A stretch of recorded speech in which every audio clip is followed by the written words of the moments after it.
ఏపీలో ఎన్నికలకు మరో 4 నెలల వ్యవధి ఉంది.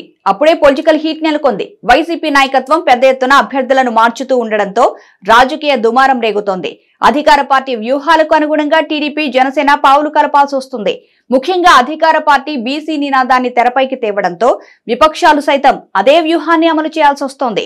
ముఖ్యంగా పార్లమెంటు స్థానాల నుంచి బలమైన బీసీ అభ్యర్థులను బరిలో దించాలని జగన్ భావిస్తున్నారు.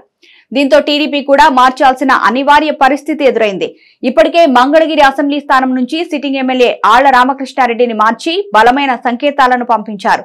అవసరమైతే సొంత సామాజిక వర్గాన్ని వదులుకోవడానికి తాను సిద్ధంగా ఉన్నట్లు జగన్ స్పష్టం చేశారు. ఈ తరుణంలో సొంత సామాజిక వర్గం నుంచి అసంతృప్తి వ్యక్తమవుతున్నా జగన్ వెనక్కి మాత్రం తగ్గడం లేదు. తాజాగా విజయవాడ పార్లమెంటు స్థానానికి కొత్త ప్రయోగానికి తెరతీసినట్లు తెలుస్తోంది. గత 2 ఎన్నికల్లో విజయవాడ పార్లమెంటు స్థానం వైసీపీకి చిక్కలేదు. దీంతో ఈసారి ఎలాగైనా చేజిక్కించుకోవాలని జగన్ ప్రయత్నాలు ప్రారంభించారు. విజయవాడ పార్లమెంటు స్థానం నుంచి ఈసారి బలమైన బీసీ అభ్యర్థిని బరిలోకి దించాలని జగన్ ఆలోచిస్తున్నట్లు తెలుస్తోంది. కేసినేని నాని సోదరులలో ఒకరికి టీడీపీ టికెట్ ఇవ్వనుంది. దీంతో జగన్ వారికి చెక్ చెప్పేలా తాజాగా ఓ నిర్ణయం తీసుకున్నారు. టీడీపీ సెల్ఫ్ గోల్ వేసుకునేలా ప్లాన్ చేశారు. పార్టీ అభ్యర్థిగా ప్రముఖ పారిశ్రామికవేత్త నెరుసు నాగసత్యం పేరును వైసీపీ పరిశీలిస్తున్నట్లు తెలుస్తోంది. జగన్ ఆయన వైపు దాదాపుగా మొగ్గు చూపినట్లు సమాచారం. ప్రస్తుతం నాగసత్యం తిరుమల తిరుపతి దేవస్థానం పాలక మండలి సభ్యుడిగా ఉన్నారు.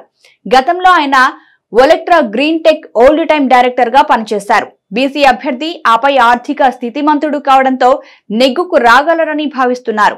అయితే ఇప్పటికే సిట్టింగ్ ఎంపీ కేసినేని నాని నిజమైన బీసీ అభ్యర్థి అయితే తాము స్వాగతిస్తామని, కానీ కాల్ మనీ, సెక్స్ రాకెట్ ఆరోపణలు ఉన్న బీసీ నేత అయితే మాత్రం తాము ఒప్పుకోమని పరోక్షంగా బుద్దా వెంకన్నను ఉద్దేశించి వ్యాఖ్యానించారు.